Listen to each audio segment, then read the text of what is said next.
Hello and welcome to Art 1200 InDesign Software. My name is Jessica Curran and I may or may not be your teacher, but I am recording this video and all teachers are welcome to use it.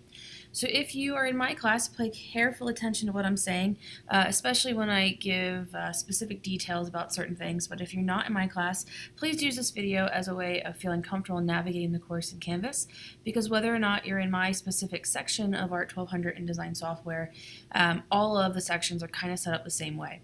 So my goal in these introduction videos is to make sure that everyone is 100% confident with what is expected of them this week, the first week of the semester, but also that you're comfortable that you're set up for success for the rest of the semester. So I want to talk about getting into Canvas first. At this point, most students have already logged into Canvas, and that's perfectly fine. But if you're someone who has never taken an online class before and you're a little apprehensive, just follow along with me and we'll go through everything that's required of you in the first week together. So first and foremost, you have to get to Canvas, which is our LMS platform, our learning platform, online classes. Traditional classes also use Canvas, so everyone should get used to using it.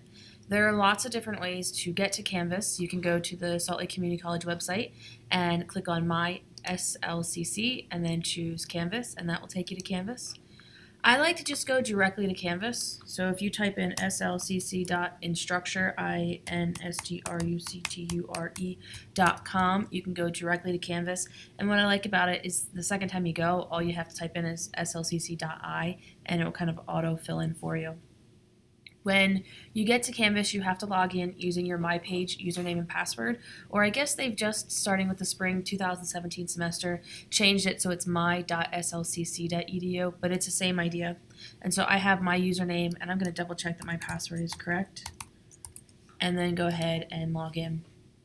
When you log in for the first time or every time, it's going to dump you in what's called the dashboard, and you should see your current classes. You can kind of pick and choose what classes are displayed here by going to the Courses tab. And then if you don't see a course that you want listed, you can hit All Courses. And then there's a little star next to the classes. If you include that star, or you check off that star, it'll be included in your dashboard. So for our class, when you log in, you should see InDesign Software Spring 2017. It might not have the same exact wording because I renamed it to look a little nicer on my end, but it should have the picture of InDesign Software. You should be able to find it. Maybe my name's attached to it. Maybe it says Art 1200 400 dash Curran. However you get to it, you need to find the class and select it. Now, keep in mind that I'm looking at it from a teacher's perspective, so my things are going to look slightly different, but for the most part, it should look exactly the same. If you collapse these little pull downs, these are called modules, and your teacher may or may not use them to organize the course content. I really like it because we have 12 what we call checkpoints, and each checkpoint is saved in a module. And we are basically going to work chronologically from top to bottom, checkpoint 1 through checkpoint 12. And if you expand the checkpoints, we're going to work from the top of the checkpoint down to the bottom. And when we get to the bottom of checkpoint 1, we'll start with checkpoint 2. And so as long as you click through these in the order that they're posted, you shouldn't miss anything for the entire semester. But before we get to those checkpoints, which are considered modules to Canvas, I want to take a look on the left-hand side here. Let me zoom in a little bit. On the left-hand side, you should have 5 or 6 tabs depending on who your teacher is. All these grayed out ones, they won't be there for you because I've turned them off so that if we're not using them, you don't have to worry about clicking through them. And if we start at the top, the Home tab, if you click on it, let's say that you were checking out the syllabus and you wanted to go to your coursework, or you just want to click on Home and see what happens, the Home tab takes you to all of your coursework, which basically takes you to the modules page, because that's the way that I told Canvas to display the course. The Announcements tab is how I will communicate to the class if I have to send everyone the same message. I like to send out messages every Monday morning at 8 o'clock, so expect either late Sunday night or early Monday morning to get a message that says, hey, it's week 7, and this is what we're doing during week 7, and these are your objectives, and this is what you have to get done by Friday. At the beginning of the semester, I kind of dump a whole bunch of preset announcements in there for you, and you can click through them at your leisure. You should read all of them as part of your first week activities. And I would want to point out that the ones at the top are the newest, and the ones at the bottom are the oldest. So you should start at the bottom, and I'm just going to open them in new tabs so that I can click through them really quickly. So I'm right-clicking and choosing to open a new tab. And so these are important, some are more important than others, but if you start at the bottom and start with getting started, you'll see that the videos that you're watching, literally the same video that you're watching right now, so if you watch this because you received it as an email, you don't have to watch the videos again. But it walks through everything that I'm talking about right now, just kind of sometimes in a longer, more detailed explanation, and sometimes just really quick blurb that says, hey, don't forget about that. So I highlighted here that checkpoint 1 is due by the end of the first week of the semester. The second announcement is about using Google Drive. When you go to submit your coursework in InDesign or your projects, you'll have the option to upload the project directly to Canvas or to post it on Google Drive and give me the link. I would recommend using Google Drive. It's just in your best interest if you're taking a lot of graphic communications courses. So InDesign, Photoshop, Advanced InDesign, eDesign and Publishing, Printing Fundamentals, any of those classes, Math for Visual Arts, you'll be recommended to use the Google Drive. So it's in your best interest to kind of get used to that and organize it. And the benefit of using the Google Drive is twofold.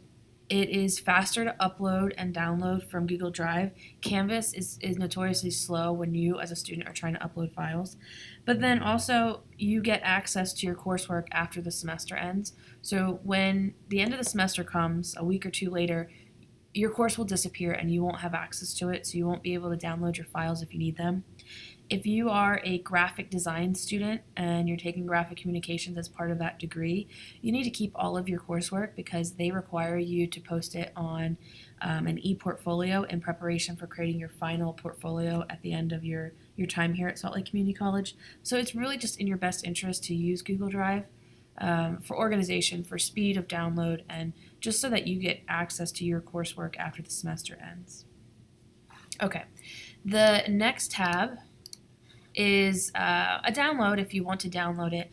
I don't specifically make you memorize keyboard shortcuts and key commands inside of InDesign because I think that you are going to memorize the ones that you're going to use most often. And in the advanced class, we can focus on efficiency of design and speed of design. I will mention them throughout the semester, but if you're someone who really loves keyboard shortcuts, you can download this worksheet and you can print it and you can start to study it if you want. I don't think at the Art 1200 level you need to memorize them. Now Photoshop, you really do need the key commands. You will be successful in Photoshop if you know key commands, and if you don't, everything will take 10 times as long as it needs to. The next preset announcement is about using SLCC All Access, and if you click that picture, you can watch a video similar to this one that explains the process of using SLCC All Access. It's access to free software, but there are pros and cons to free. So if you want the easiest way to access the software, you need to go to adobe.com, you need to download it, and you need to pay for it, and then it's installed on your computer.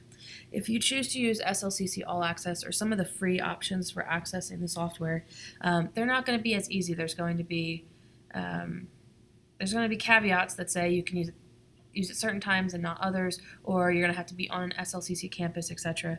So just keep in mind that when you go to use SLCC All Access or any of the other free options, you need to read all the details before you accept the terms. Throughout the semester, for every project, except for project number 10, which is a digital project, you are going to create color separations. And most of the people watching this video are taking an online section of InDesign, and the first thing that you'll say to yourself is, oh, well, she must mean the on-campus section because I'm online, there's no way I can print stuff for her class. You're still required to print. Printing is a huge part of the InDesign class. We're not printing for quality. So like the Photoshop class would teach you about quality image output, or a photography-based course. In the InDesign class, we are looking for technical output, so you're printing on the right size paper. It is scaled to the right size, it is the right color mode, it has the right printer's marks, and one of the things we're going to cover is the idea of a color separation, and that your color separations are accurate to the colors in your project. I don't expect you to understand what I'm saying right now, but remember that this announcement exists because when it is time to print, you have two options. You can either physically print your projects and then scan them, or you just take a snapshot with your phone. I can tell if it's technically printed right if you include a snapshot, and I can see the whole page. You also have the option, instead of physical prints, you can submit PostScript files, which are basically printed files. So when you create a PostScript file, you are creating the setup so that whoever receives the file can hit file print, and all of the choices, all the technical setup choices of paper and output and different things have already been determined in the file. If you choose to do PostScript files, you need to make sure that you can figure out how to do them on your computer or use SLCC All Access, and you can use this announcement as kind of a heads up or a way to kind of do it more easily. I've included a link to a typography cheat sheet. We don't really cover good and bad typography in ART 1200. I will show you how to insert things like M spaces and N spaces and different types of hash marks and things like that. But when you get to ART 1230 and ART 2230, that is type and layout and advanced type and layout, this worksheet might come in handy. So I've included it in case you want to download it and print it and just keep it in your notebook for when it's time that you'll need those. The last two announcements are about scheduling office hours and scholarships. So I have, in the last year or so, started doing scheduled office hours instead of set office hours. I found that I would set my office hours and I would do like 10 office hours a week, and a student may show up for one. So I would sit there for 10 hours, and then 1 hour out of that 10 a student might show up. And then I would get a lot of feedback, especially from the online class, that the office hours, they weren't at times that worked for students. So I have changed the way that I do them. Instead of having 10 set hours where I just sit in my office and I wait for you to show up, I will post office hours on Canvas, and I will post as many hours as I'm possibly available for the entire week, and I'll do it on a weekly basis. And then you'll have to go in and sign up for the time that works for you. So instead of having one student show up for every 10 hours, maybe I'll post that I have 20 hours available and 3 students would show up, and that's 3 times more than normally show up. So it works out best for both of us. So to schedule an office hour, you need to click on the calendar tab on the left-hand side and then follow the steps that are listed on this worksheet. If you want to make sure that it works, you can go ahead and you can schedule an office hour even if you don't plan on attending it. But if you don't plan on attending, make sure that you write in the notes that I was just testing it to see if it works. I'm not actually going to show up. Because I will, wherever I'm at, if I have a meeting at the Redwood campus, I will leave, I will drive to South City, and I will be here, and I will wait for you, and then you won't show up. I also do online office hours, and if you choose to do online office hours, it's the same idea. You would register for an office hour, say that you'd like to meet online, and then log into your Bruin Mail and send me an email during that time. And I will launch a chat window, and we can chat back and forth in real time. If we have to, we can share screens and do different things like that. And then last but not least, ART 1200 is a graphic communications class, and there is something called the Print and Graphics Scholarship Foundation, PGSF. And if you find the last announcement and you click on this link, you can read more about that. They give out funds to students at the 2-year and 4-year level to continue their education in print-based fields. It does not mean you have to be a printing major. You don't have to be specializing in screen printing or offset printing or whatever have you, but you need to be doing something print-based. So you could be a graphic design student who is focusing on print-based design. And if you are a graphic design student at Salt Lake Community College, they are a print-based graphic design program which also teaches you digital output. So you could argue that you're doing print-based graphic design with that. So feel free to apply for that. If you're taking this in the fall semester, you have a few weeks to think about what you want to do. If you're taking this class in the spring semester, you need to make sure that you start thinking about it really quickly, because the deadline is usually sometime in February, but don't quote me on that in case they change the due date.